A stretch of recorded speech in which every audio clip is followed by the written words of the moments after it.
Oh, are these decaffeinated coffee crystals? Crystals. Let's watch that old Chris Farley skit where the hidden camera commercials, and he has these decaf coffee crystals, but they secretly give it to him, and he just like freaks out and starts doing Chris Farley things, throwing tables and throwing food, and As if he has caffeine or something. no, like because they lied to him. Because he's like, Oh. did you even know you were drinking decaffeinated, okay. Cafe Yeah. Vita's decaffeinated coffee crystals? Yeah. He's like, you gave me what? And he just starts freaking out.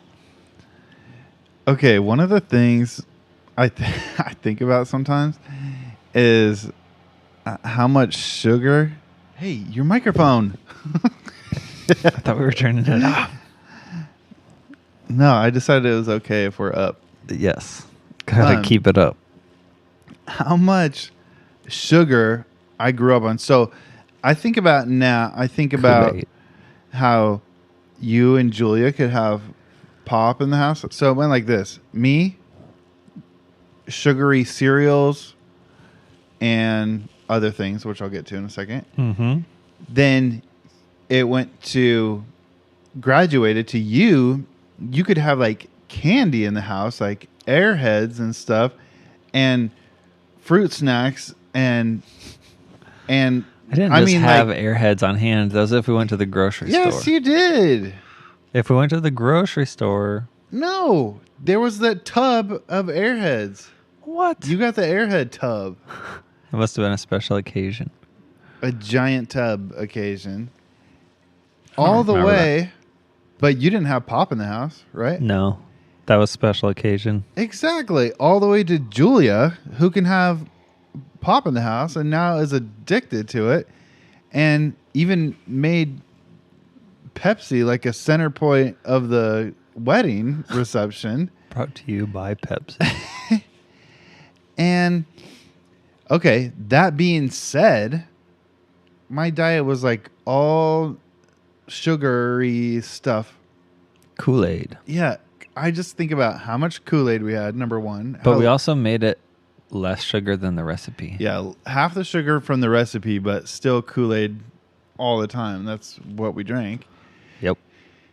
But then, like in high school, like every morning for breakfast, I think probably my junior and senior years, just a big thing of hot chocolate. Oh, yeah. I had so much like hot chocolate. that. And way more stuff in it. Way more. But it made me think because you said the decaf crystals. One thing I did for a while, it is kind of smart. It's a little cheaper than a mocha.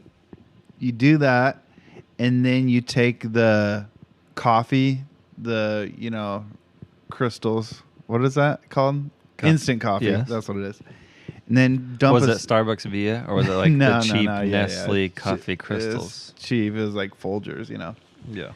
Just dump some of that in there, and you got yourself a makeshift mocha. That's what I do on the train sometimes. I just take the drip coffee and use it to make the hot chocolate. That was pretty good. But yeah, even just so much sugar all the time. I think I had It's a no wonder Pop-Tart I don't- every day with the hot chocolate I know. too. Well, the pack of 2 Pop-Tarts. Usually cinnamon It's sugar. just crazy. It's Brown so sugar, hard. cinnamon. And then Mary and Tammy, it's just like eating salads for lunch and dinner, both. Whoa. We had salads like twice a month, and then Tammy's having 2 a day. I'm like, boing. That was my You're eyes. turned on. That was my eyes.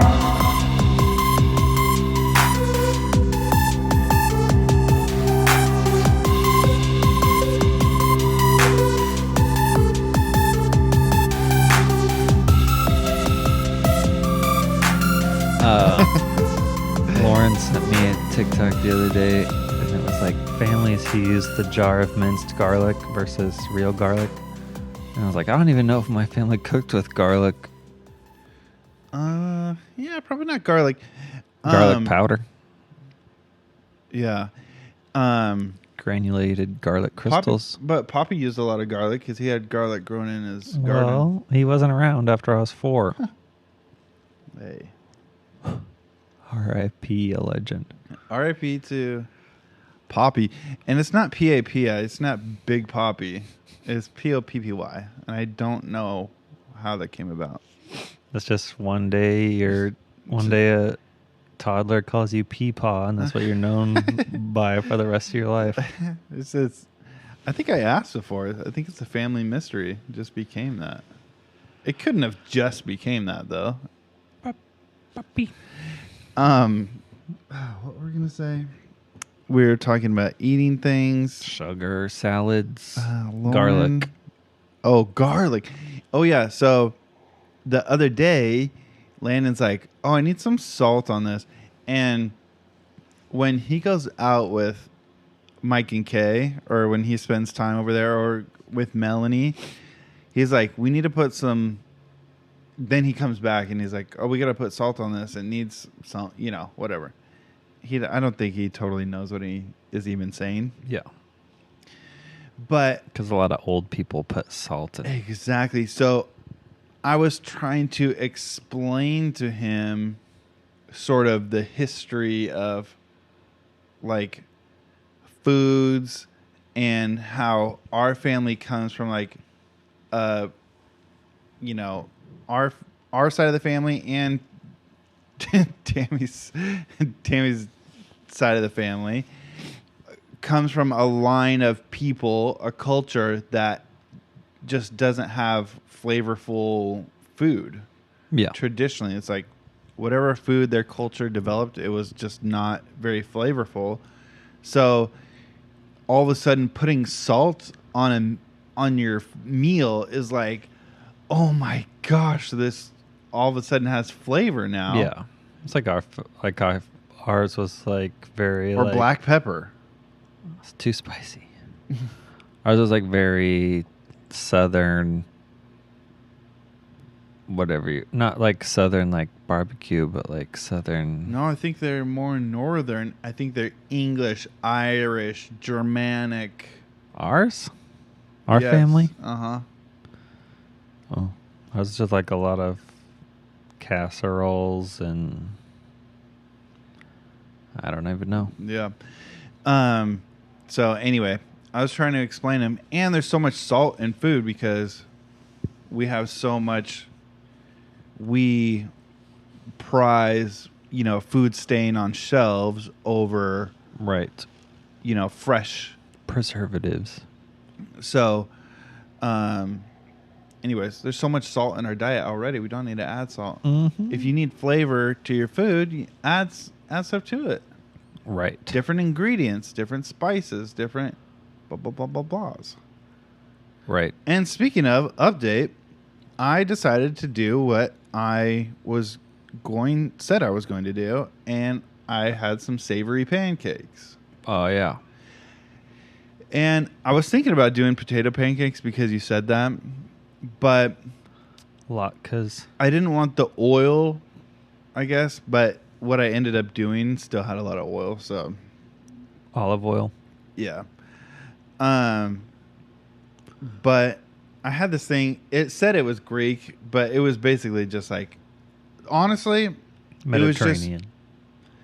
It was just like, just think of a pancake just chock full of onions, and that's basically what it is because it was with flour. You could say it was an onion fritter almost, but again, it wasn't like. What kind of onions?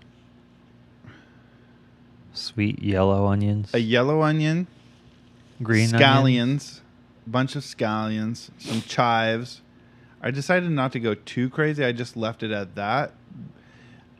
But shallots. Like I said, chock full. No, we were fresh out of shallots. I just went with the onion because I needed volume. Love a good shallot. And so, yeah, the look of it, but in the pan, I did olive oil. Yeah. But yeah, it just looked like you mix up some Bisquick and you accidentally dumped a bunch of onions in there. Yeah. But that's what I did with the lamb and the tzatziki sauce. Tzatziki, yeah. Did you see that TikTok going around where they? Yep. He's like, let me ask my dad, whose name is Play-Doh? That was a good one. I think it was kind of like both of them were just Z sounds almost. Tzatziki. Yeah. And then he had another name for it because he was from Cyprus. And we were on the same algorithm for a while, but we're off algorithm now, which I like. Yeah. Because then you would be sending me some, and I'm like, seen it. Well, and I was kind of off for a few days. So I was behind. So, anyways, I did make savory pancakes, and I did make it with lamb. And we did have the tzatziki. And the lamb was Oh my gosh. steak style. How have I not been doing this? Yeah, it was not rack of lamb. It was lamb steaks, basically. And it wasn't ground. Think of it like a miniature T-bone. That's basically what it is. A lowercase T-bone. No, it's still a capital T-bone, but it's the terms and conditions of T-bone steaks. Asterisk.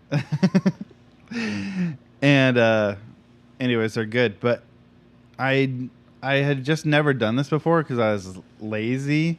But I actually seared them first before I threw them in the oven. Yeah. It's one of the easiest ways to cook a steak. I know, it's so much better. Do you have a cast iron?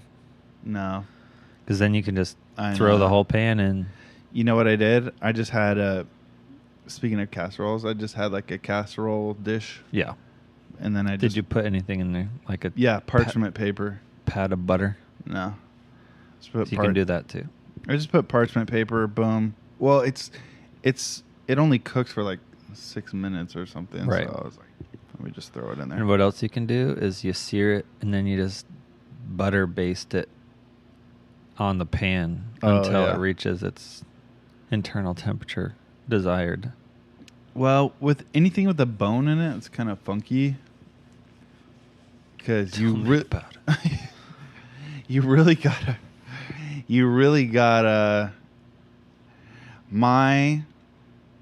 It's not a secret tip. It's just a tip. You really got to let anything with a bone in it, you really got to set it out at room temperature for a while. Yes. You can get away with a non-bone steak or something. You know, sticking it on the grill if you're careful enough or whatever. What do they say, an hour before? Take it out of the fridge. With a bone, yeah. Because it takes so long for that bone to lose the cold. Yeah. Yeah. And so I made sure I did that this time. Oh, it was such a good dinner. I had such a good dinner too. Oh, yeah. I paid for mine. So I was thinking about this podcast and I was thinking about my promise to make savory pancakes and my desire. And let me just say this. Declan ate them, and I could not figure out the Venn diagram of Declan's food tastes. Things he'll eat. It is impossible to figure out because he downed that thing. Mm-hmm.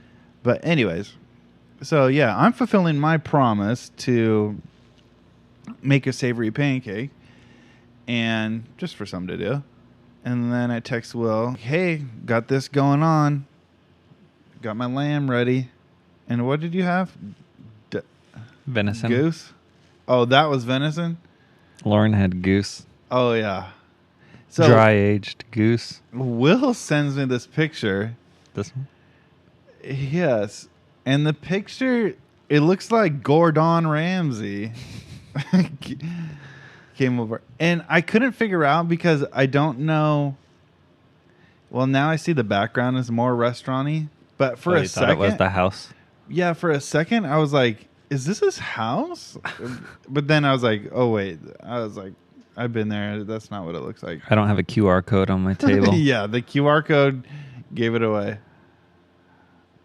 Yeah, so I went to Le Coin, which I don't think they say coin differently. The coin. Yeah, in Fremont. I had venison, which was coffee crusted. Check out our podcast from check out two podcasts ago about Will treating himself versus. Yeah. Well, we hadn't been out in a long time because we've been doing projects on the house and blah, blah, blah, blah. So we got dressed up, date night. It wasn't freaking Arby's. Was not Arby's. So I had venison that was coffee crusted, and it had cardamom in it too. No, in the crust. Yeah, cardamom. Jealous. And then it had potatoes, mushrooms, harvested mushrooms specifically. It said. Oh, I'm glad you said that. Okay, harvested mushrooms. And then Remind it had me this of that. beet puree on the bottom. Yeah, and then his girls have an aged goose. She's had dry aged goose and this root vegetable pave, which is just a square. Smashed What square. root vegetable? It was radish and carrot and potato and something else. Okay. Rutabaga. If you don't mind me asking, how much was the dinner? I can find out. Did you have to Venmo for your half? No. Just kidding. That's funny. I don't want to know what's new, Chase Bank. Just take care of my money. And you had probably 2 drinks. Yep. 2 drinks, 2 dinners. Yep. Plus tip. Yep. Oh. I dined and dashed. Oh my gosh. It really Lauren paid? No. She didn't. Oh my gosh, free meal. 0. I guess. Mine was more expensive than yours. I guess. That's probably 100 and some. I know. It's crazy. I'm glad you said, what'd you say? Something mushrooms? Harvested. Which is so annoying because the only way it would not be harvested is if you walked outside, Right. got on your knees, and took a bite of it right out of the ground. Which technically, once it's in your mouth, then it actually is harvested. This is very strange, actually, that it's not. But today at my work in the break room, there was some kind of leftover food. There was some kind of shindig that was happening. Yeah. But anyways, so there's all these cookies. There was crackers with cheese. There was these caprese skewers. Man, there was something else. Another main thing. I don't know, some fruits or something. Then there was a plate. Yeah, there's a plates full of meats and cheeses. And first of all, it said artisan cheeses, local artisan cheeses, which who even knows? It looked like it was just Tillamook cheese Cut into triangles instead of squares. 100%.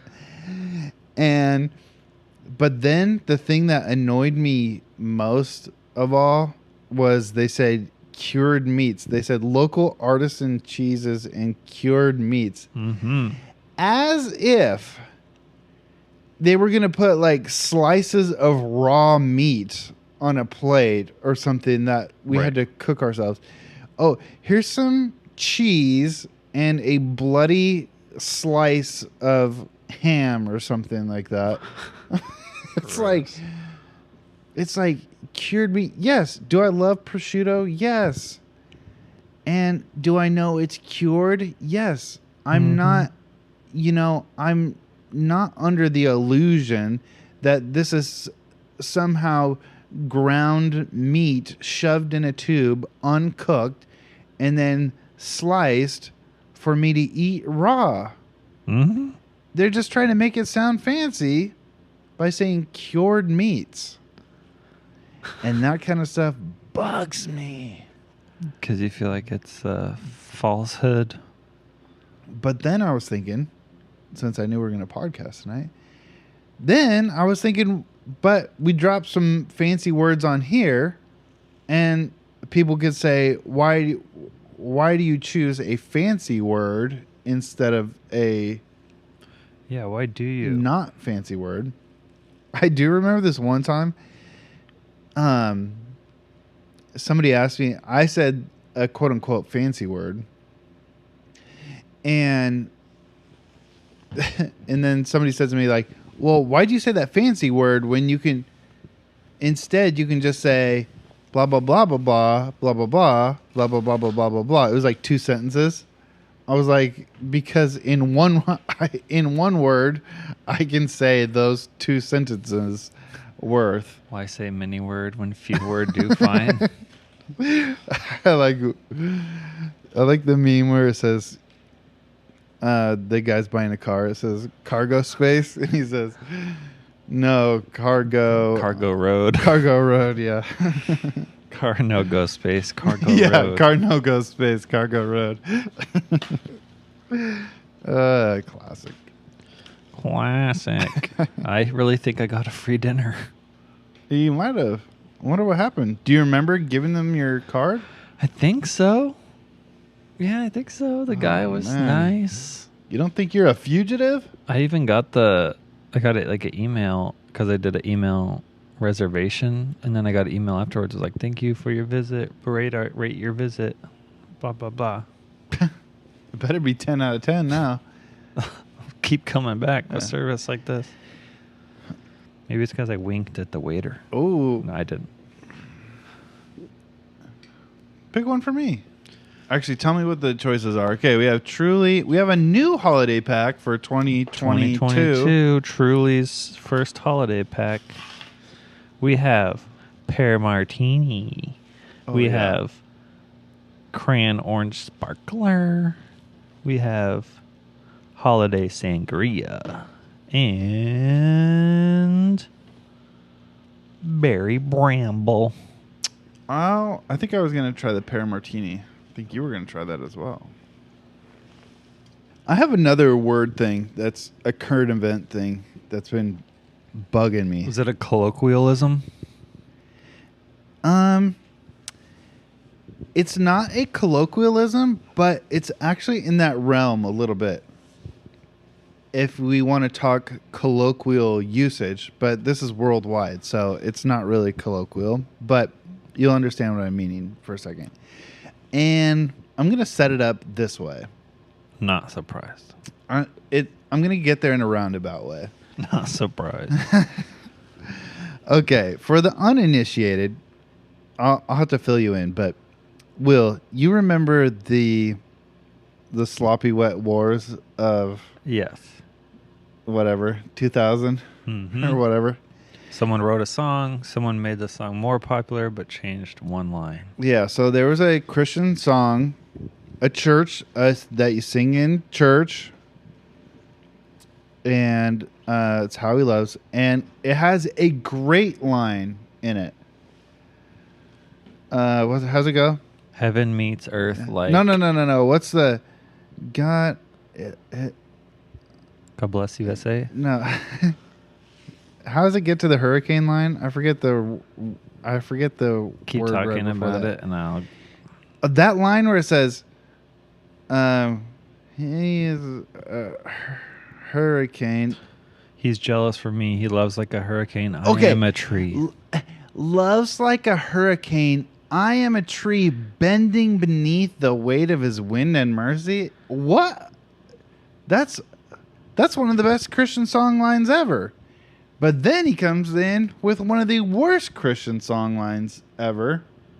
Maybe in the top 10. Heaven meets earth like a... And he says, heaven meets earth like a sloppy, wet kiss. Now, And my heart turns violently inside of my chest. Now he got popular because of this song, but back then he was just kind of a nobody doing a little Christian music circuit, blah blah blah.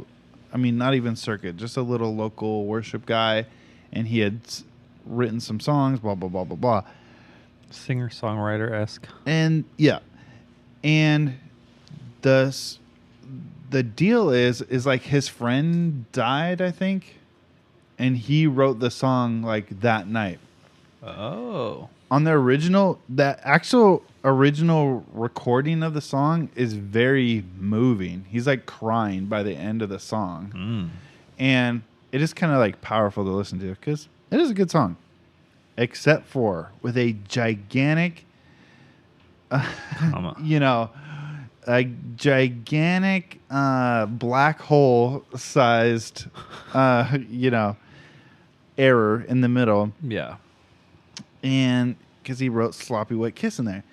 And so, but then the song became more popular when David Crowder, then David Crowder Band, made the song or re-released the song, covered the song, but they changed it to Unforeseen Kiss. Sorry, I'm rambling. They changed the song to Unforeseen, which makes almost... It makes less sense. It's more right, but makes less sense, if that makes sense. He said, like, oh, Sloppy Wet Kiss means, like... You're going for it. I couldn't even find it now. No, it wasn't. It wasn't going... That's what... Okay, this gets to my point. Sloppy Wet Kiss means you're going for it. Passionate. Kind of wild, passionate. It's sloppy because it's like it's not all neat and tidy. It's kind of just like, you know, it's messy. You just chewed some 7 gum. Yes, it's bringing out the wild behavior in you.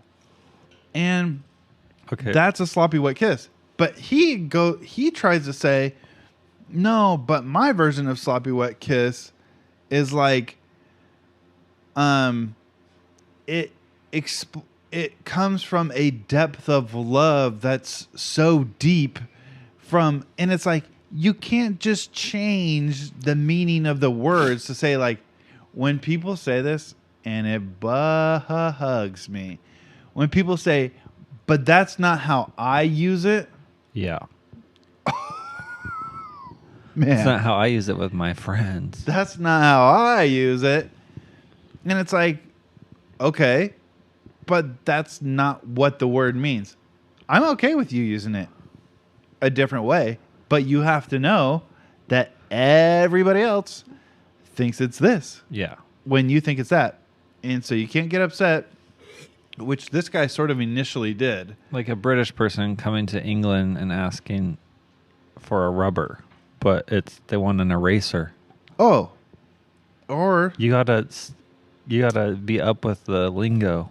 I read a story about a guy, a pastor. He was getting in a taxi cab in London with another pastor and his wife, who were hosting them for a week or whatever.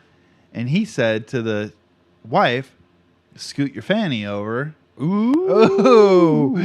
He said Papoosey. He said papoosey. Yep. Don't screw that up. Don't say fanny. Fanny does not mean bum. Yep. You know what I like? Did you round out your point yet? No. Okay. And so this is why so anyways, actually Sloppy Wet came up today. I'm sorry for sniffing in the mic. But I need to say, this is what's bothering me about the Kyrie Irving situation. Okay. I don't feel like I know enough about it, but go ahead. It's because, you know how there is this weird strand that is like, Jews control the media. Well, Jews control the media, but also that, well, it gets deeper because there's no such thing as real Jews and black people are the real Jews. Oh, there's a name for that. Black Hebrews or something like that. Yeah. And anyway, and that was part of the whole video he posted and everything. And that's why he gave that. But he gave this press conference where he's like, I can't be anti-Semitic if I know where I come from. Meaning, he was trying to say, like, black people come from Semitic peoples. Yeah. Therefore, I can't be anti-Semitic because I'm being pro-Semitic because I'm being pro-black people. Yeah. But it's like you could still be being anti-Jews, which he was, and it's like, but everybody in the world thinks the term anti-Semitic is referring to Jewish people. Specifically. And yes, if you look up Semitic, so this is another annoying thing. So all these people who are like supporting Kyrie, they're posting the dictionary definition of Semitic online. If you go to like dictionary.com and type in Semitic, and it might say a little something about Africa on there. And so they're like saying, see? But it's like, even though that's dumb to sort of even say that, it's like anti-Semitism A subfamily of Afro-Asianic languages that includes Akkadian, Aramaic, Jesus' language, one of them, Ethiopic, Hebrew, Phoenician, etc. So it all comes from like the basically Egypt or Ethiopia, I guess, there up to Syria, and then a little bit east into Iraq, and then Arabic spreads. Asia Minor. It spreads deeper into Asia Minor. So it's basically the languages that develop there, and there's a certain characteristic that they all have. They're based on like root consonants and stuff, and you can get into it. You can get into the whole history of what Semitic means, and the fact that these nations develop from there.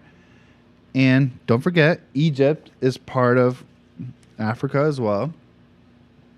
But what? My point is that it's like I hate when people say like, oh well, that's not what I mean when I say that. It's like but what you're doing is whether you think black people are really Semites doesn't change the fact that anti-Semitic means prejudice against Jewish people to the world now. Yeah. Ugh. Semites, they think, comes from the Hebrew, from Shem. And basically, if you get into the history of that, which was the son of who? I don't know. Noah? Yeah. Correct. Ham. Genesis 10:21. Shem, Ham, and I forget. Shadrach. It's not his racism that's the problem for me. It's his destruction of the English language. Japheth. No. It is oh my gosh, and I saw some of the quotes and stuff from that movie he was promoting, and it's just like, well, it's not defensible in any way, but do I have time to counteract your metaphors? Yeah. Since you're struggling with metaphors, maybe you'll like this. I'm not struggling with metaphors. They're bothering you. Yeah. People using them incorrectly. Yeah. How about malaphor? You heard of that? Let's see. A malaphor,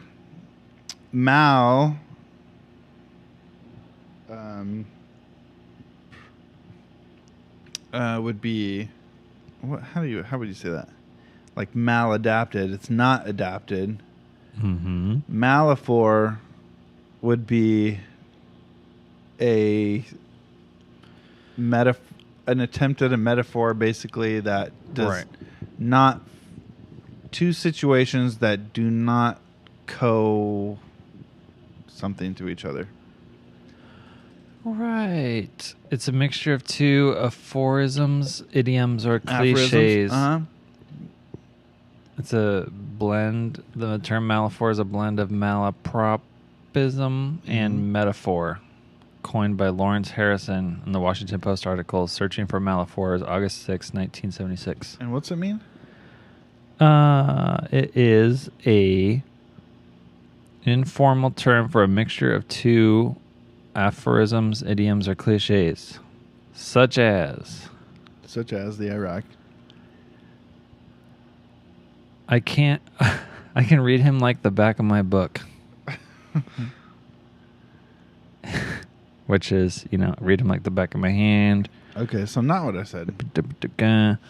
Like, you hit the nail right on the nose. A combination of you hit the nail right on the head, and that's right on the nose. Get it? Yes. She really stuck her neck out on a limb. You know who does that a lot? Brendan Schaub.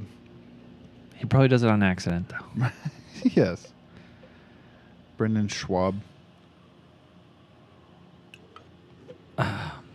Anyway, they're fun. Looking for a needle in a hayride. Anyways, that's my take on Kyrie Irving. He needs to work on your using English correctly before you. Yeah, it's not rocket surgery. Yeah. Before you go into research about, 3,000-year-old documents, you know what bugs me? It's the same thing with all the vaccine people, and other people who get into diet stuff, or really any subject where somebody calls himself an expert. It's like there is already a whole history of research, writings. There's people who are dedicating their whole lives to understanding these Semitic language. There's people who do anthropology. There's whatever. But if you're a conspiracy-minded, like, what's the difference between somebody who likes to think against the grain and somebody who's like the conspiracy-minded? You know what I mean? Right. It's like somebody who can never take, let's say, I may have said this on here before, but a lot of people who believe in a lot of conspiracies, it's like a reason for why their life isn't going the way they want. yeah, Not an excuse, but like reasoning for something bad that's happening in their life. And then it usually has to do with this overlord of some kind, the coven or whatever. Yeah, it's a control Cabal. It's a Lizard people Yeah. keeping control over your life, and that's why you're not able to succeed. and therefore it's a way of gaining mental control over your life. Because if everything feels out of control, Yeah. then you can't do anything about it. But if whatever the answer is, you provide yourself, no matter how far-fetched, it gives you something psychologically that all of a sudden calms your mind down. What conspiracy do you think you're the closest to believing? I don't know. I can't think off the... JFK assassination? I don't know any conspiracies about MK that. Ultra? The JFK assassination, I think there is some... Was it the mob ambiguity. and the CIA working together? That one I don't know enough about, but... Is there a hidden city under the Denver airport? No. But I do know the two men who were like framed for the Malcolm X assassination. You know them? They just got a big settlement. Oh. And Secretly. we talked about that a couple weeks ago. We talked about like the FBI and CIA back then, just like They could just do whatever they want. Yeah. Willy nilly. And I don't know. I don't know if we I landed on the moon. Yeah. Me too. I mean, you can look in a telescope right now. Anybody could. There is a little interview thing going around Buzz Aldrin. Yeah, someone in the crowd asks him, when were you the most scared? And instead of him saying I wasn't scared, he said it didn't happen. And so then everyone's like, they didn't go to the moon. Well, he's obviously sick of talking about it because he straight up punches people if they say he didn't go to the moon. Right. But then that guy that got punched was like, yeah, I was being a jerk. Yeah, exactly. He was being disrespectful. Yeah. Are you close to believing any conspiracies? I don't think I really have any. Besides the Sandy Hook one. No. That it didn't happen. He's on the hook for might cost you $1 billion. $1.5 billion now. Then what do? I don't know. Sell some lemonade on the street corner, I guess. OnlyFans. OnlyFans, you get a couple $100,000 a month. You get paid off. Anyway, I think that's been a good episode. Might cut the last part because it was a little dwindling, so I don't know what you just heard, but never said what podcast this is. This is podcast 125 No, this is of the Bad Brothers podcast. Thank you for listening. Like and subscribe. Ding that bell. Ding that dong and tell a friend.